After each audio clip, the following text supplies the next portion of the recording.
All right, Adam, thank you. It's Monday, so we have our Wise Guys segment today. Joining me now is Paul Kwiat. So, Paul, what do you have for us this morning? Yeah, so today, it's a little bit of a continuation of last week, talking about polarization, but first with an application of how do we see in 3D. So lots of people over the week maybe saw movies in 3D. Yes. And so the question is, how do we see in 3D? And so, of course, one of the answers is that we have binocular vision. We have two eyes. There's other cues that, depending on how far away things are, things that are farther away will look smaller, things that are close. But, you know, if you just hold up your thumb, and you look at something distant, the further your thumb is away, let's say the closer it is to your eye, the more different those images will look. And so there's a graphic that just kind of shows that, our brains interpret a more different image to mean that something is closer. So if we want to fake that by, in like a 3D movie, we only have a two-dimensional image, but we want our brains to think that there's something three-dimensional. So we need to send different images to the two different eyes. Okay. And the way that that was originally done was actually using color. So we could use, for example, a red filter on one eye, a blue filter on the other eye, and then the image on the screen there was a red visual field and a blue visual field, and they were different depending on how far away the object was supposed to be. Now, there's an obvious problem with that, which is that you can't see movies in color with that, because you're using the color to encode distance. Okay. So another way that you could do it is you could just you could put a shutter in front of each eye, and you could just have one eye only looking at the screen for one instant, change the image on the screen, change which eye you can look, and keep toggling back and forth. And that's how something like as we can show here, like a game system would work, where you have these time synchronized glasses that can flutter back and forth to see things. Now that's kind of expensive. You need to have electronics to synchronize everything. Okay, so then the other way that we're more aware of is using polarization. So I talked about last time that polarization, that light is this electromagnetic wave, and there's one more graphic that shows that, I guess.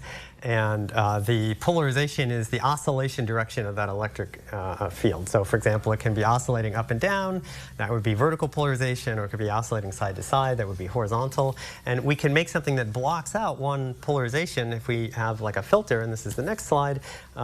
This is a thing which is only going to let light that is oscillating not along the long molecular change. So light that goes polarized along the molecular change will be absorbed, and the other light will be transmitted. And this was actually invented by a physicist, Edward Land, back in the early, actually the 1930s.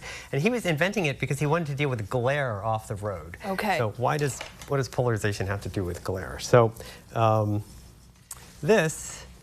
So it turns out that if you have a horizontal surface, it turns out that horizontally polarized light, which this is supposed to represent, will bounce well, and vertically polarized light will not bounce well. So if you have glare off a horizontal surface, it'll tend to be horizontally polarized, so you want to have vertically polarized sunglasses. Okay. So we can show this actually off the main camera going back, not the close one, because I need the glare from this reflecting off.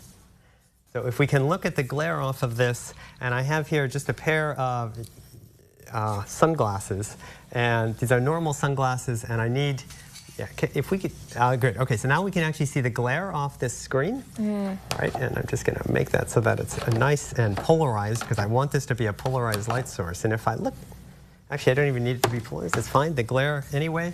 So I can definitely see the glare off this, and I'm going to put my sunglasses in front, and you'll see that in this orientation it's dark, and in this orientation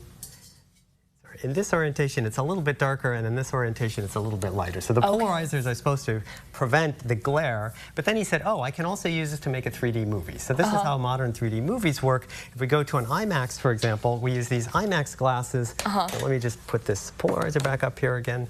So these are glasses which are going to transmit in one lens horizontal polarization and the other lens vertical polarization. So if I just interesting. Okay, down a little bit here, I can see that. You see that it's bright with one eye, dark with the other, and if I just rotate this, then it rotates. So in this way, the left eye is only going to see, say, horizontal polarization. The right eye is only going to see vertical polarization. So that's great. So that's how IMAX movies work. Now, there's one problem with this, is that if you tilt your head, it's not so good, because if I tilt my head with this, you see that I am going to get light through both lenses. So that's not great. So if instead you do a RealD 3D, this is a different kind of company, they use circular polarization like we talked about last time. And with circular polarization, I can rotate these and the light is still going to get through no matter how I rotate my head. Just one lens is going to let through left circular polarization, one right circular polarization, so on. Now I can still see different images to the two eyes, but it doesn't matter if I tilt my head, so it'll work at any orientation. So a little bit of science next time you go to a 3D movie. Now you know a little bit of background there. Thank you so much for visualizing all of this with us. We'll be right back. Thank you.